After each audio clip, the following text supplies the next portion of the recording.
7h, 10h sur Radio Courtoisie, suivez la ligne droite. L'aide à l'Église en détresse a publié un communiqué de presse la semaine dernière sur l'actualité chrétienne au Nicaragua. Alors en voici un extrait. Le 14 janvier, 19 ecclésiastiques ont été libérés et expulsés du pays, s'ajoutant aux dizaines d'autres qui ont été exilés ces dernières années. Les restrictions à la liberté religieuse se poursuivent dans un pays où 4 diocèses sur 9 ont maintenant des évêques qui vivent à l'étranger. Alors que se passe-t-il au Nicaragua, ce petit pays d'Amérique centrale situé entre l'océan Pacifique et la mer des Caraïbes? On pense plutôt aux lacs, aux volcans, aux plages quand on évoque ce pays, mais non, c'est aussi un pays où la persécution chrétienne est en forte augmentation ces dernières années. La semaine dernière, nous recevions 2 membres de l'ONG Portes Ouvertes sur notre matinale et comme chaque année, ils publient leur index mondial des persécutions chrétiennes au mois de janvier et justement, ils révèlent la hausse inédite de ce phénomène dans 2 pays, donc l'Algérie et le Nicaragua. Alors pour comprendre ce qui se passe pour l'Église, nous avons la joie de recevoir Thomas Oswald ce matin. Bonjour Thomas Oswald. Bonjour, merci de me recevoir. Merci à vous d'être présent avec nous. Donc vous êtes journaliste au sein de l'association L'aide à l'Église en détresse et par ailleurs vous êtes illustrateur et scénariste de bande dessinée. Oui, tout à fait, c'est ça. J'ai 2 cordes à mon arc, si vous voulez. Que vous pouvez peut-être d'ailleurs mettre à profit pour cette cause, on en reparlera tout à l'heure. Alors pour revenir donc sur le Nicaragua, c'est peut-être donc la mauvaise surprise de cet index mondial de persécution puisqu'en seulement 1 an, il est monté d'une 20aine de places dans le classement des pires pays persécuteurs de chrétiens. Et pourtant, ce petit pays, de 6 millions d'habitants, est profondément chrétien. Il est peuplé à 50% de catholiques et 30% de protestants à peu près. Donc comment expliquer qu'il ne fasse pas bon vivre aujourd'hui d'être chrétien au Nicaragua ? Oui, alors c'est justement un point sur lequel on a du mal à se faire entendre, c'est qu'il ne faut pas imaginer que l'Amérique latine, au sens large, est un pays où la liberté religieuse est parfaitement respectée. Il y a beaucoup de pays où il règne une liberté religieuse bananière, si vous voulez, parce que les gouvernements en place sont très hostiles à l'Église catholique dans finalement beaucoup de pays, que ce soit le Nicaragua, mais on peut parler aussi du Guatemala, du Venezuela, bien sûr de Cuba. Tous ces pays sont majoritairement chrétiens, avec une très forte proportion de catholiques, et pourtant, les gouvernements font tout ce qu'ils peuvent pour mettre des bâtons dans les roues de l'Église. Et c'est tout particulièrement évident dans le cas du Nicaragua. Et comment expliquer que ces gouvernements aient une telle hostilité et mettent en place une restriction de la liberté religieuse ? Alors, si on parle au sens large de tous les pays dont je vous ai parlé, le problème qu'ils rencontrent, c'est qu'ils ont un discours généralement très social. Ils prétendent faire le bien de tout le monde, être très charitables, enfin, même s'ils n'utilisent pas ce terme-là. Et l'Église est là pour pour leur faire face à la réalité de ce qu'ils font. Parce que dans la réalité, si on regarde la répartition des richesses dans ces pays-là et la façon dont les gouvernants se comportent, on est très loin de l'idéal qu'ils prononcent. Et dans tous ces pays-là, assez en plus paranoïaques à l'égard de l'étranger, l'Église représente non seulement quelqu'un qui a un discours qui va à l'encontre de celui du gouvernement, mais aussi une institution qui est étrangère, qui a sa tête ailleurs, au Vatican. Et c'est la raison pour laquelle les catholiques sont tout particulièrement visés. D'accord, donc il y a cette impression pour le gouvernement d'un contre-pouvoir en fait avec Oui, les ecclésiastiques locaux. c'est ça, tout à fait. Et alors pour le Nicaragua, donc le régime est porté par le couple Ortega Murillo. Est-ce que vous pouvez Oui. nous en dire 2 mots ? Est-ce que eux sont particulièrement justement hostiles aux chrétiens et est-ce Oui. qu'avant eux il n'y avait pas autant de persécutions donc ? Oui, eux tout particulièrement, ils sont hostiles aux chrétiens.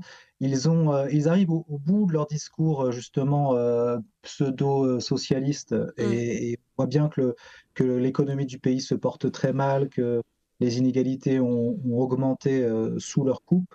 Donc il y a une série de ratages de leur gouvernement et donc ils tendent à devenir de plus en plus autoritaires avec le temps. Et la rupture vraiment radicale, c'est de 2018, le moment où il y a eu de grandes manifestations contre le gouvernement, et que là, ils ont pris un virage policier. Alors, il existait déjà avant, mais c'est devenu beaucoup plus rigide et autoritaire à partir de cette date-là. Et à Et ce moment... c'est... Pardon. Non, je vous en prie.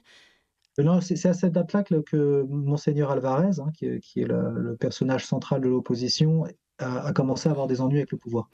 Et donc au moment de ces manifestations, donc en 2018, justement Daniel Ortega, le président, a qualifié les évêques de putschistes. Là, Oui. c'est ce que vous disiez tout à l'heure, avec cet aspect cette pseudo-menace de contre-pouvoir avec Oui. l'Église. Donc, quelles ont été donc, les conséquences de ces manifestations? Qu'est-ce qui s'est passé pour les chrétiens? Alors, très concrètement, pour le cas de monseigneur Alvarez, je pense que ça montre bien ce qui peut se passer dans le pays. Il a eu le tort de donner le refuge à des manifestants qui étaient en train de se faire, frapper par la police, locale, puis, frappés et certains ont été tués, hein, parce que la répression a été tout à fait féroce. Donc il a ouvert sa cathédrale à ces manifestants et à partir du moment où il a fait ça, il a été considéré comme un opposant. Ça, c'est Mhm. son premier tort. Dans les années qui ont suivi, il a dit ce qu'il pensait dans ses sermons et nécessairement ce qu'il pensait dans ses sermons était assez défavorable évidemment au régime Ortega et Mm. donc il a eu des ennuis en boucle. On lui a bien signifié que ses sermons étaient enregistrés, qu'il y avait des personnes du gouvernement qui étaient présentes dans l'église et qui le surveillaient. On l'a menacé plusieurs fois, il a refusé de se taire. Et donc, la figure donc, de Monseigneur Alvarez est centrale, on le comprend justement. Je Oui, voulais en parler ce matin, donc c'est l'évêque de Matagalpa. Et donc, lui se battait effectivement aux côtés donc, du peuple du Nicaragua oui. pour les aider face à la violence, notamment de la police, le harcèlement qu'ils avaient lorsqu'ils s'opposaient donc, au gouvernement. Qu'est-ce qui s'est passé avec Monseigneur Alvarez? Il a subi d'énormes pressions. Est-ce que vous pouvez nous en dire quelques mots? Alors, il a subi d'énormes pressions pour commencer. On a menacé à plusieurs reprises de l'arrêter, puis finalement ils l'ont fait. C'est-à-dire qu'au début de l'année 2013, en février 2013, si ma mémoire est bonne, il a été arrêté et on l'a mis face à une alternative. Soit tu quittes le pays, Mm, soit tu vas être emprisonné. Donc il a refusé de quitter le pays. Il a été condamné à 26 ans, 26 années mm. d'emprisonnement pour terrorisme, ce qui est presque drôle. Quand on voit Monseigneur Alvarez, on a beaucoup de mal à l'imaginer comme un dangereux terroriste. Et donc il a été mis en prison. Et là, on a eu très peur, hein, nous, à l'aide à l'Église de détresse, et puis beaucoup d'autres, parce que on n'a eu aucune nouvelle de lui jusqu'au début de l'année. Donc beaucoup le pensaient carrément mort. Et alors, je me focalise sur Monseigneur Alvarez, mais il faut préciser qu'il y a 60 ecclésiastiques en tout qui ont été arrêtés et qui ont été mis face à cette alternative. Certains ont choisi d'être expatriés d'autres pays. Et il n'y a qu'au début donc, de cette année-là qu'on a eu d'abord un signe de vie de lui, et peu après, il a été libéré, mais pour le coup extradé vers Rome, donc il ne peut plus rentrer dans son pays. Donc là, c'est la nouvelle effectivement du mois de janvier. Le 14 Oui, janvier, donc le gouvernement nicaraguayen a annoncé donc la libération de 19 ecclésiastiques qui étaient retenus en oui. prison, dont justement donc l'évêque de Matagalpa, Monseigneur Alvarez. Vous dites qu'il a été donc exfiltré, expulsé à Rome. Comment ça se fait qu'il soit parti donc à Rome? Alors ça, c'est les secrets de la diplomatie entre le Nicaragua et le Vatican. D'accord. Le Vatican a dû trouver un arrangement pour qu'il soit sorti de là. Je tiens à préciser qu'avec Monseigneur Alvarez, il y avait un autre évêque, l'évêque de Ciuna et l'évêque de Managua, Mm. qui avait pris la défense de Monseigneur Alvarez. Du coup, s'était retrouvé dans le même panier à salade, si j'ose m'exprimer ainsi. Donc il y a une belle solidarité, hein, des évêques, un beau courage qui est manifesté. On disait dans l'article que sur les 9 diocèses du pays, il y en a 4 qui n'ont plus Mm. d'évêques parce qu'ils vivent en Église. Et donc pour ça, ça pose un réel problème pour les paroisses locales. Elles se retrouvent privées de leur évêque. Là, on comprend que donc Monseigneur Alvarez va peut-être pouvoir, enfin va-t-il pouvoir, d'ailleurs c'est une question, administrer, gérer de loin depuis Rome son diocèse qui est toujours au Nicaragua et qui a besoin de lui en fait. Ses fidèles, qu'est-ce qu'ils vont faire? Ah, ça va être excessivement compliqué. Puis c'est pas que, bon, là on parle de Monseigneur Alvarez parce que c'est la figure charismatique centrale de l'opposition et que ça fait très longtemps il a donné son avis sur le régime d'Ortega, mais au fait, on pourrait le dire de la très grande majorité des ecclésiastiques nicaraguayens qui sont vent debout face à ce régime, hein, qui d'ailleurs le leur rend bien. Il a, le régime s'est ingénié à inventer toutes sortes de façons de contrer l'action de l'Église catholique. Une des façons les plus violentes et grotesques, ça a été carrément d'interdire les filles de la charité, donc les sœurs Hmm, de Mère Teresa, ouais. qui ont plus le droit de recevoir de dons. Donc ça, c'est vraiment attaquer les plus pauvres parce qu'on veut attaquer l'Église, donc on s'en prend aux plus pauvres des plus pauvres, parce que c'est de ces gens-là dont elle s'occupe. Alors sur ça justement, j'ai une question, c'est que cette association des missionnaires de la charité, comment peut-elle sérieusement représenter une menace pour le gouvernement? Comme vous le dites, elle s'occupe des plus démunis. En Oui. quoi l'Église vraiment peut-elle faire office de contre-pouvoir pour le gouvernement? Eh bien, c'est la même, dans la même veine. Le gouvernement a saisi des hôpitaux, a saisi des écoles catholiques, parce que le gouvernement nicaraguayen ne supporte pas d'avoir devant le nez la preuve de son incompétence. La preuve de son incompétence, c'est que les actions régaliennes de l'État, les actions sociales indispensables, les hôpitaux, les écoles, ne sont pas gérées par le gouvernement, alors que c'est un gouvernement socialiste qui devrait tout gérer, hein, dans sa logique. Et non seulement il y a des associations charitables qui le font, mais elles le font souvent beaucoup mieux que le gouvernement. Donc ça, Mm. pour eux, c'est insupportable. Je vous signale d'ailleurs que c'est une logique qu'on retrouve dans beaucoup de régimes autoritaires. Et il y a peu de temps, il y a 2 ou 3 ans, ils avaient même tenté de le faire en Inde. Narendra Modi avait tenté d'interdire les subventions accordées aux filles de la charité de l'extérieur. Donc il voulait interdire que des Français, des Occidentaux donnent de l'argent aux filles de la charité de façon à leur couper leurs subsides. Et c'est pour les mêmes raisons, c'est parce que c'est des gouvernements qui ne supportent pas que l'Église ait des actions sociales dans leur pays, parce que ça donne une mauvaise image de leur pays. Et donc, tant que le gouvernement finalement aujourd'hui est en place, une amélioration reste utopique pour les chrétiens. Ils sont presque, enfin c'est presque fatal pour eux de continuer d'être persécutés si ce gouvernement reste en place. Oui, oui, parce il montre que jour après jour, il est plus autoritaire, il ferme plus de portes, le plus de portes possible. Donc on ne voit pas comment est-ce qu'il pourrait y avoir une amélioration tant que Pope Ortega restera en position. Au contraire, on voit jour après jour qu'il invente de nouvelles façons de contraindre l'Église. Là, récemment, je venais de voir une dépêche je sais plus, pardon, je sais plus si c'est l'AFP ou si c'est une autre agence, affirmait que le gouvernement du Nicaragua avait fait saisir tous les biens que le gouvernement de Taïwan avait au Nicaragua et qu'il avait restitués à l'Église catholique. Et Mm. c'est des actions diplomatiques comme ça qui sont entreprises parfaitement gratuites de façon à réduire le champ de l'Église catholique. Les premières cibles, ça remonte à quelques années en arrière, c'était effectivement les hôpitaux, les écoles, parce qu'ils savent que c'est un rôle social de toute première importance.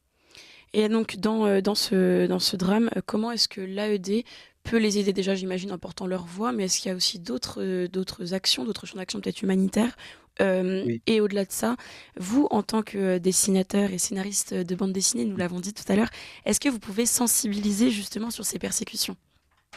Alors, sur les persécutions au Nicaragua, j'aimerais beaucoup. Ce serait un très beau sujet de bande dessinée. Mm. Mais malheureusement, c'est un sujet qui, à mon avis, est encore trop mal connu pour trouver un public. C'est toujours un peu le problème. C'est qu'on ne peut pas parler de quelque chose qui est complètement inconnu de but en blanc. On sait que ça va pas. Mm. Aucun éditeur ne va me suivre là-dessus. Mais ce serait une belle bande dessinée à faire, effectivement. Il faudrait trouver un personnage charismatique. Pourquoi pas Monseigneur Ah Alvarez bah oui, lui-même, d'ailleurs. Et raconter une bande dessinée comme ça, ce serait vraiment bien. ça permettrait de Euh, faire connaître leur situation qui est tellement méconnue finalement. Donc, Ah oui, oui, oui, oui. Oui, on a, encore une fois, à l'aide Alexandre des Presses, on n'a aucun mal à parler de persécutions au Moyen-Orient ou même en Extrême-Orient, parce que c'est des sujets assez mm. connus. Mais en Amérique latine, les gens ne comprennent pas. Ils se disent, mais c'est des pays qui sont catholiques, c'est des pays qui sont chrétiens, au moins, très majoritairement. Et il y a pas, il peut pas y avoir de persécution religieuse là-dedans. Alors c'est vrai que c'est pas la même persécution religieuse que vous avez au Pakistan ou en Arabie Saoudite ou dans des pays comme ça, c'est évident. Mais il y a vraiment une pression très forte qui est mise par certains gouvernements sur l'Église.